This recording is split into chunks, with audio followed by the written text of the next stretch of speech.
गांव में एक मुकेश नाम का मोची अपनी पत्नी नीलम के साथ रहता था। वो लोगों के जूते चप्पल सीकर ही अपने घर का खर्च चलाया करता था। एक समय की बात है। अजी सुनते हो, तुम कभी भी मुझे कुछ नहीं दिलाते हो। वो लतिका का पति उसे हर महीने अच्छे कपड़े दिलाता है, गहने दिलाता है, और तुम कभी मेरे लिए एक शॉल तक नहीं लेकर आए। अरे भाग्यवान, वो लतिका का पति एक नंबर का बदमाश है। आए दिन उसका नाम चोरी चकारी में आता है। अब तुम क्या चाहती हो, मैं भी वो सब करूं? जो भी हो जी, मुझे बस ये पता है कि उसका पति उसके लिए खूब सारा सामान लाता है, और वो भी आए दिन मुझे बस दिखा दिखा कर जलाती रहती है। देखो नीलम, जितनी मेरी कमाई है उतने में तो मैं बस घर का खर्चा ही चला सकता हूँ। और चाहे कुछ भी हो जाए, मैं बेईमानी का कोई काम नहीं करूँगा। अब मेरा समय खराब मत करो, जल्दी से मेरा खाना दे दो, मुझे काम पर जाना है। नीलम डब्बा बांधकर मुकेश को दे देती है और मुकेश उसे लेकर काम पर आ जाता है और मन लगाकर लोगों के लिए जूते सीने लगता है। नीलम सही तो कहती है। आज तक मैंने उसे दिया ही क्या है? ना कभी उसे कुछ अच्छा खिला पाता हूँ और ना ही उसे अच्छे कपड़े लेके देता हूँ। अब मैं ज़्यादा देर तक काम किया करूँगा ताकि मैं भी उसको कुछ दे पाऊँ। मुकेश देर शाम तक दुकान पर लगा रहता है और सुंदर सुंदर जूते बनाकर उनको बेचता है। आज तो अच्छी आमदनी हुई है। मैं एक काम करता हूँ, इसमें से नीलम के लिए शॉल ले आता हूँ, वो बहुत खुश होगी। मुकेश कपड़ों की दुकान पर जाकर एक अच्छा सा शॉल ले आता है और घर की ओर जाने लगता है कि तभी उसे रास्ते में एक आदमी दिखाई देता है। उसके शरीर पर एक भी कपड़ा नहीं था। वो ठंड में बैठी बस ठिठुर रहा था। अरे आप यहाँ ऐसे क्यों बैठे हैं? ये शॉल रख लीजिए, क्या पता इससे आपको ठंड से थोड़ी राहत मिल जाए। आपका बहुत बहुत शुक्रिया भाई साहब। अरे सुनिए भाई साहब, आपने मेरी इतनी मदद की, पर मेरे पास ना तो खाने के लिए खाना है और न रहने के लिए छत। क्या आप मेरी कुछ मदद कर सकते हैं? अरे भाई, मैं खुद एक मोची हूँ, बड़ी मुश्किल से अपना घर चलाता हूँ। मैं तुम्हारी क्या ही मदद कर सकता हूँ। अच्छा। हाँ, लेकिन तुम चाहो तो मेरे घर चल सकते हो। वहाँ तुम्हें छत भी मिल जाएगी और 2 वक्त की रोटी भी।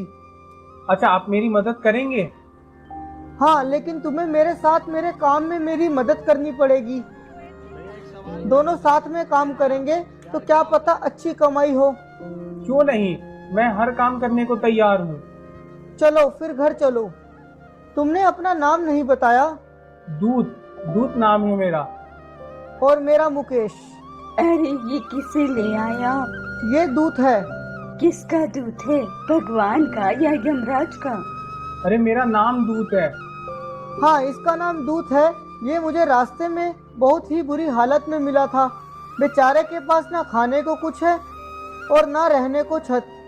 ओ मेरे पति, तुम इतने दानवीर क्यों बन जाते हो? हमारे पास अपने खर्च के लिए तो पैसे हैं नहीं, और तुम पता नहीं कहां से सड़क से इसे उठा लाए। अरे नीलम, पर ये काम करेगा ना हमारे साथ तो अपना भी खर्चा निकाल ही लेगा। जो करना है करो, चलानी तो तुम्हें अपनी ही है। इतना कहकर नीलम वहाँ से चली जाती है और दूत उसकी पत्नी के गुस्से को देखकर जोर जोर से हंसने लगता है। अरे क्या हुआ तुम्हें? तुम क्यों खिलखिला रहे हो? कुछ नहीं भाई साहब, वक्त आने पर मैं आपको ये जरूर बताऊंगा। मुकेश दूत को खाना देता है और दोनों खाना खाकर सो जाते हैं। और अगली सुबह मुकेश दूत को मोची का सारा काम सिखाता है। इसकी सिलाई यहाँ से ऐसा होगा, ऐसे सिलाई करोगे तो जूता जल्दी नहीं फटेगा और ज़्यादा दिन तक चलेगा। जी भाई साहब, मैं बनाकर देखता हूँ एक जूता। दूत बहुत समझदार था। वो मोची के काम को बड़ी ही तेजी से सीखकर जूते बनाने लग जाता है और उसके बनाए जूते बहुत ही सुंदर और मजबूत थे। अरे दूत, ये जूता तो बहुत ही सुंदर है। 7 साल हो गए मुझे, लेकिन इतनी सफाई तो कभी मेरे हाथों में भी नहीं आई। मानना पड़ेगा तुम्हें। ये सब बस आप ही की वजह से हो पाया। आप मुझे घर न लाते तो मेरा पता नहीं क्या होता। कोई नहीं, अब मन लगाकर काम करो, हम दोनों इस दुकान को मिलकर बड़ा करेंगे। अब दूत मोची का सारा काम सीख चुका था और वो सुंदर सुंदर जूते सीने लगता है और मुकेश उन जूतों को बाजार में बेचकर उसकी अच्छी खासी रकम ले आता था, जिससे उसकी खूब अच्छी आमदनी होने लगी। ऐसा करते करते मुकेश की दुकान के जूते पूरे गांव में प्रसिद्ध हो गए और मुकेश देखते ही देखते खूब अमीर होता चला गया। अब हर कोई उसी की दुकान से जूते लेना चाहता था और एक दिन मुकेश की दुकान पर नगर के राजा के कुछ सैनिक आए। यहाँ मुकेश के जूतों की दुकान कहाँ है? मैं ही मुकेश हूँ, बताइए क्या काम है।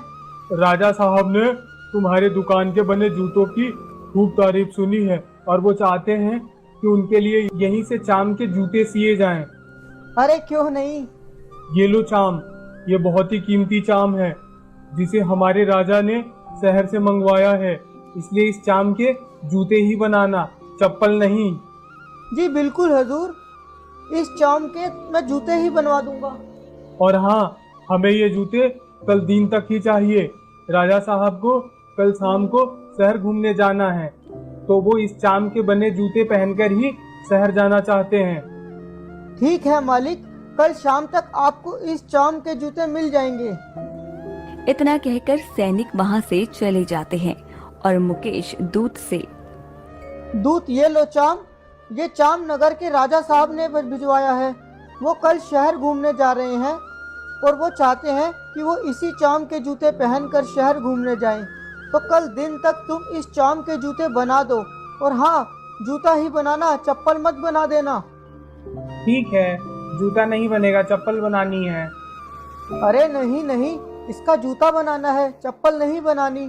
थोड़ा समझदारी से काम करना, ये नगर के राजा के जूते हैं, थोड़ी भी चूक हुई तो हम दोनों मारे जाएंगे, समझे? समझ गया, कल दिन तक बना दूंगा मैं। मुकेश इतना कहकर बाजार में जूतों को बेचने के लिए चला जाता है और दूत राजा के लिए जूते सीने बैठ जाता है। अगले दिन, तुमने राजा के लिए जूते बना दिए? नहीं, मैंने उस चाम की चप्पल बनाई, ये देखो। हे भगवान, ये क्या किया तुमने? कहा था ना चप्पल नहीं जूते बनाना इसके, फिर तुम इतनी बड़ी गलती कैसे कर सकते हो? भाई साहब, इसके जूते ही बनने थे। अरे जब राजा साहब को जूते चाहिए तो तुम इसकी चप्पल कैसे बना सकते हो?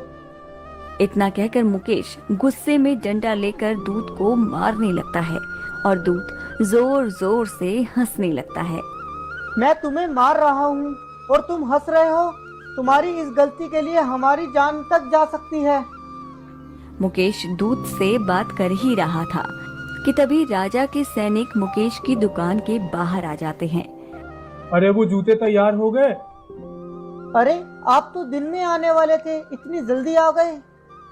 हाँ, वो राजा साहब का देहांत हो गया है, तो उस चाम के जूते नहीं चप्पल बना देना, मैं दिन में आकर ले जाऊंगा। क्या राजा साहब का देहांत हो गया? हाँ, और उनके यहाँ ये प्रथा है कि अंतिम विदाई पर 100 को चाम की चप्पल पहनाई जाती है, तो इसलिए उस चाम की चप्पल सी देना। चप्पल? हाँ, उस चाम की चप्पल तो तैयार है, आप चाहें तो अभी ले जाएं। तैयार है? हाँ, वो मेरे साथ काम करने वाले ने गलती से इसकी चप्पल सिल दी थी, इसलिए आप उन चप्पलों को ले जाइए। मुकेश सैनिकों को वो चप्पल दे देता है और सोच में पड़ जाता है। ये कैसे हो सकता है? क्या दूत पहले से ही जानता था कि राजा साहब को देहांत होने वाला है? नहीं नहीं, ऐसे नहीं हो सकता। खैर जो भी हुआ, जान छूटी। मुकेश अपने आप से बात कर ही रहा था कि तभी उसकी दुकान पर एक बूढ़ी औरत 2 जवान लड़कियों के साथ आती है। हाँ जी माँ, आपको क्या चाहिए? मेरी दोनों बेटियों की शादी होने वाली है, तो इनके लिए बढ़िया सी जूतियाँ चाहिए थी। अच्छा माँ जी, बहुत सारी जुतियाँ हैं, आप अंदर आकर देख लीजिए। माँ जी, ये दोनों बेटियाँ आपकी हैं? बेटा मेरा तो कोई नहीं था, मेरे पति शहर में बिजनेस किया करते थे, लेकिन उनका देहांत हो गया और ये दोनों बेटियां मैंने गोद ली हैं। इनकी माँ भी बचपन में ही गुजर गई थी। इनके देख रेख करने वाला कोई नहीं था, तो मैंने ही इनका पालन पोषण किया और इस तरह मुझे इनका और इनको मेरा सहारा मिल गया। बूढ़ी औरत जैसे ही अपने दोनों बेटियों को लेकर दुकान के अंदर जाती है तो दूत उन दोनों लड़कियों को पहचान लेता है। तुम हंस क्यों रहे हो बेटा? कुछ नहीं माँ जी, थोड़ा पागल है। इतना कहकर मुकेश जल्दी से उस बूढ़ी औरत को जूते दे देता है और उन्हें वहाँ से भेज देता है और दूत से कहता है, तुम फिर उसी बूढ़ी औरत पर हंसने लगे। आज तुम मुझे अपनी इस हंसी के पीछे का राज बताकर रहोगे। हाँ, आज मैं अपनी हंसी का राज आपको बता सकता हूँ। दरअसल मैं यमराज का दूत हूँ और अपनी गलती का पश्चाताप कर रहा हूँ। क्या तुम सच बोल रहे हो? हाँ, ये बूढ़ी औरत के साथ दो बच्चे दिख रहे थे ना, इनके पिताजी का देहांत बचपन में ही हो गया था, जिसके कुछ दिन बाद इनकी माँ भी मरने वाली थी। लेकिन मैं उसके मरने के दौरान उसके प्राण नहीं लिए और उस पर दया खाकर खाली हाथ यमलोक लौट आया। तब यमराज ने मुझे नियम के विरुद्ध जाने और मेरी मूर्खता को लेकर मुझे मनुष्य योनि में भेज दिया और कहा कि जब तक तुम किसी मूर्खता पर 3 बार जोर जोर से हंसोगे तभी मनुष्य योनि से तुम्हें मुक्ति मिल पाएगी। मुझे माफ कर दो, तुम यमराज के दूत हो और तुम्हें डंडे से मारा। कोई नहीं, मैं तुम्हारा आभारी हूँ। जब मैं पहली बार धरती पर आया तो मेरे शरीर पर कपड़े नहीं थे।